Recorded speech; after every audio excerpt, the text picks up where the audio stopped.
ಸರ್ವ ಸಂಘಟನೆಗಳ ಸಮನ್ವಯ ಸಮಿತಿ ಕಮಲಾಪುರ ವತಿಯಿಂದ ಕೇಂದ್ರ ಗೃಹ ಮಂತ್ರಿ ಅಮಿತ್ ಶಾ ಸದನದಲ್ಲಿ ಡಾಕ್ಟರ್ ಬಿ.ಆರ್. ಅಂಬೇಡ್ಕರ್ ಅವರ ಬಗ್ಗೆ ಹಗುರವಾಗಿ ಮಾತನಾಡಿದ್ದನ್ನು ಖಂಡಿಸಿ ಬೃಹತ್ ಪ್ರತಿಭಟನೆ ನಡೆಸಲಾಯಿತು. ಕಮಲಾಪುರದ ಶ್ರೀ ಬಸವೇಶ್ವರ ವೃತ್ತದಿಂದ ತಹಶೀಲ್ದಾರ್ ಕಚೇರಿವರೆಗೆ ಬೃಹತ್ ಪ್ರತಿಭಟನಾ ಮೆರವಣಿಗೆ ನಡೆಸಲಾಯಿತು. ಈ ಪ್ರತಿಭಟನೆಯಲ್ಲಿ ಎಲ್ಲ ಸಂಘಟನೆಗಳು ಭಾಗವಹಿಸಿದ್ದವು. ಈ ವೇಳೆ ಕೇಂದ್ರ ಗೃಹ ಸಚಿವ ಅಮಿತ್ ಶಾ ಅವರ ವಿರುದ್ಧ ಧಿಕ್ಕಾರ ಕೂಗಿ ಅವರನ್ನು ಸಚಿವ ಸ್ಥಾನದಿಂದ ವಜಾಗೊಳಿಸುವಂತೆ ಪ್ರತಿಭಟನಾಕಾರರು ಒತ್ತಾಯಿಸಿದರು. ವರದಿ ದಿಲೀಪ್ ಕುಮಾರ್, ಭೀಮವಾದ ನ್ಯೂಸ್, ಕಲಬುರಗಿ. ಪದಾಧಿಕಾರಿಗಳು ಮತ್ತು ಈ ಊರಿನ ತಾಲೂಕಿನ ಎಲ್ಲ ಮುಖಂಡರು ತಮ್ಮನ್ನು ವಂದಿಸುತ್ತಾ ಇವತ್ತಿನ ಈ ಹೋರಾಟದ ಉದ್ದೇಶ ಏನಪ್ಪ ಅಂದ್ರೆ ಡಾಕ್ಟರ್ ಬಾಬಾ ಸಾಹೇಬ್ ಅಂಬೇಡ್ಕರ್ ಬಗ್ಗೆ ಅವಹೇಳನಕಾರಿಯಾಗಿ ಮಾತನಾಡಿದ ಅಮಿತ್ ಶಾ ಈ ದೇಶದ ಗೃಹ ಮಂತ್ರಿಗಳು ಅವರೇನಪ್ಪ ಅಂದ್ರೆ ಬಾಬಾ ಸಾಹೇಬ್ ಅಂಬೇಡ್ಕರ್ ಬಗ್ಗೆ ಏನ್ ಹೇಳ್ತಾರಪ್ಪ ಅಂದ್ರೆ ಡಾಕ್ಟರ್ ಬಾಬಾ ಸಾಹೇಬ್ ಅಂಬೇಡ್ಕರ್ ಅಂತ ನೀವು ಹೆಸರು ಮೊದಲು ಇವತ್ತು ನಾವು ಈ ದೇಶದಲ್ಲಿ ದೇವರ ಹೆಸರು ನಾವು 7 ಜನ್ಮ ಏನಂತ 7 ಜನ್ಮ ಭಾವನೆ ಆಗ್ತೇವೆ ಅಂತ ಹೇಳ್ತಾನ.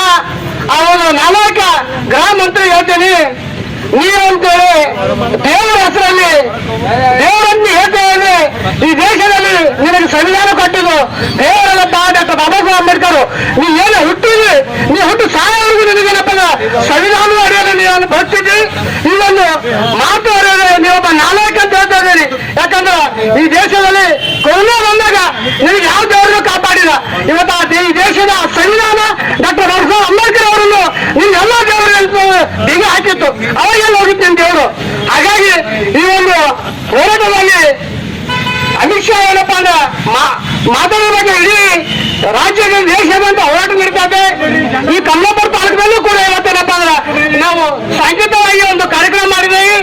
ಮುಂದಿನ ದಿನಗಳಲ್ಲಿ ಕಲಬುರಗಿ ಜಿಲ್ಲೆಯಲ್ಲಿ 24 ತಾರೀಕಿನಲ್ಲಿ ನಡೀತಕ್ಕಂಥ ಹೋರಾಟದಲ್ಲಿ ಕಮಲಾಪುರ ತಾಲೂಕಿನ ಎಲ್ಲ ಪ್ರಗತಿಕರ ಹೋರಾಟಗಾರರು, ಎಲ್ಲ ಚಿಂತಕರು ತಾವೆಲ್ಲರೂ ಕೂಡ ಈ ಒಂದು ಹೋರಾಟದಲ್ಲಿ 24 ಭಾಗ ಆಗಬೇಕು. ಅದೇ ರೀತಿ ನನಗೆ ಮಾತಾಡೋಕೆ ಅವಕಾಶ ಕೊಡುವಂತ ಈ ಊರಿನ ಈ ಒಂದು ಸಂಘರ್ಷ ಸಮಿತಿ ಎಲ್ಲ ಸಂಘರ್ಷ ಸಮಿತಿಯ ಸಂಘಟನೆ ಮುಖಂಡರಿಗೂ, ಪದಾಧಿಕಾರಿಗಳು ಹಾಗೂ ಎಲ್ಲ ನಮ್ಮ ಹಿರಿಯ ಮುಖಂಡರು ತಮ್ಮೆಲ್ಲರಿಗೂ ಒಂದು ಸಹ ನಾನು ಮಾತು ಮುಗಿಸ್ತೇನೆ. ಜೈ ಹಿಂದ್, ಜೈ ಭೀಮ್. ತುಂಬಾ ಧನ್ಯವಾದಗಳು ಕಾಶಿನಾಥ್ ಶೆಣಗಣ್ಣವರಿಗೆ. ಈಗ ಭೀಮ್ ಆರ್ಮಿ ಜಿಲ್ಲಾ ಪ್ರಧಾನ